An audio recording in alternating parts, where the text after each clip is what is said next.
এইটার জন্যই সিনটা ভালো। তো বন্ধুরা এখন চলে এলাম জয়দেব মোড়, আর জয়দেব মোড় থেকে মনে হচ্ছে ওই দিকটাতে সূর্য উঠে আছে এরকম কিছু একটা। তো গাইস আমি এসেছিলাম পুরন্দপুর, তো পুরন্দপুর থেকে আমি এদিকে চলে এলাম, আর ওই মানে বোলপুর সাইডে যাচ্ছি না, ঠিক আছে। ইলামবাজার থেকে যে এটা পায়ার হয়ে এসেছিলাম সেই রোডটা প্রচুর ঘুরে ঘুরে এসেছিলাম, আর এখন আছি সিউড়িতে। তো সিউড়ি বাইপাসটা তো তোমাদের আগের একটা ভিডিওতে দেখেছিলাম। তো এখন রাত্রে 10:30 11টা বাজছে, আর এত রাত্রে আমি সিউড়ি রোডে ব্যাক করছি। এখন একাই আছি, গাড়িতে কেউ নেই। তো কতক্ষণ সময় লাগছে সেটা তোমাদের দেখাচ্ছি, তো তোমরা কন্টিনিউ থাকো এই ব্লগটাতে।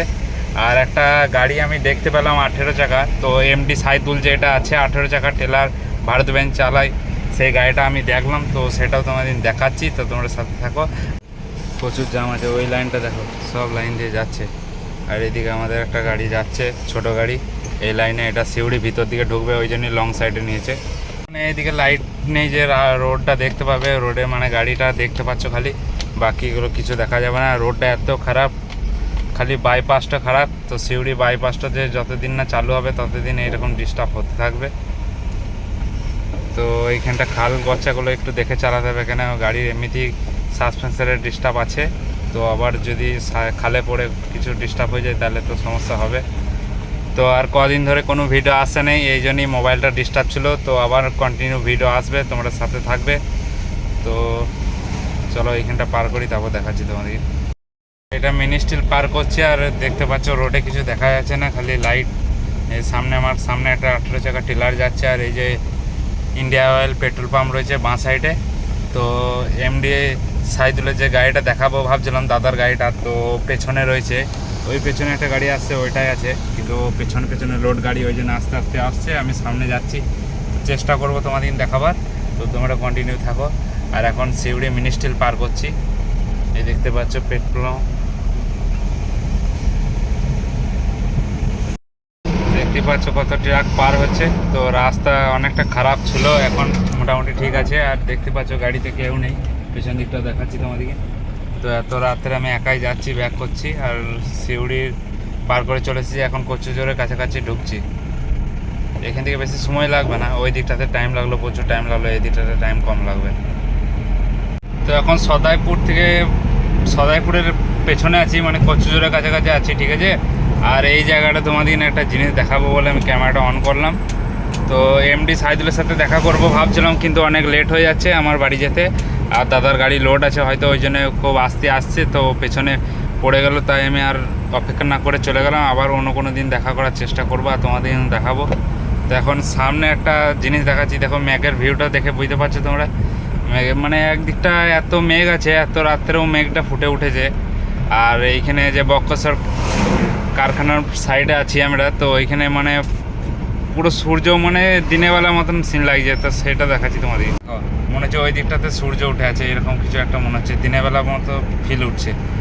সেটা দেখতেই পাচ্ছ মেঘের এইটা, পুরো দিনের বেলার মতন সিনটা আসছে। তো সামনেটা আমার এই দিকটা বলছি না, আমি যেটা উপরে মেঘটা আছে সেটার কথা বলছি। তো এখন বক্কসরের এই কারখানার কাজকে পার করছি।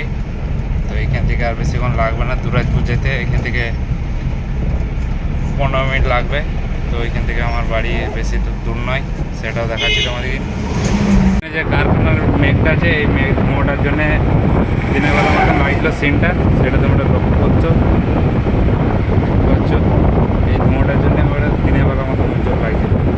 তো এখন আমরা চলে এসেছি সদাইপুর পার করলাম, আর গাড়ির সামনে দুটো ক্যাপ খুলে গেছে, ওইটা কোথায় খুলেছে সেটা আমি দেখেছি, কিন্তু সেই জায়গাটাতে এখন না যাওয়া পর্যন্ত আমি দেখতে পাচ্ছি না। ক্যাপটা যদি থাকে তাহলে 200 টাকা করে সেভ হবে, 11টা ক্যাপে 200 টাকা করে দাম আছে। তা হয়তো পড়েছে, তখন আমি দেখেছি, কিন্তু তখন যাওয়ার সময় বৃষ্টি পড়ছিল, অথবা আমি বুঝতে পারি না সেই জায়গাটাকে, কিন্তু আমার মনে হয়েছে ওই জায়গাটাতেই পড়েছে। তো এটা দেখে নিতে হবে আছে কি নেই, আর যদি না থাকে তাহলে আমার লস্ট, কিছু করার নেই। সিনটা ভালো করে দেখাতে পাচ্ছি আমি, এই গাছগুলোর জন্য আড়াল হয়ে যাচ্ছে, দেখতে পাচ্ছ কারখানাটা দারুণ লাগছে। এই মানে ধোঁয়াটা ছাড়ছে, আর এই মেঘ করে আছে, তার মধ্যে আবার ওই চিমনিতে লাইট জ্বলছে, তো এইটার জন্যই সিনটা ভালো লাগছে। রাস্তা যাচ্ছে, এটা আমি দেখাতে পারছি না, এই বোর্ড আছে দেখতে পাচ্ছ। তো এই জায়গাটা ছিনপাই পার করছি এখন, আর 2 কিলোমিটার মধ্যে আমি দুরাজপুর চলে আসবো।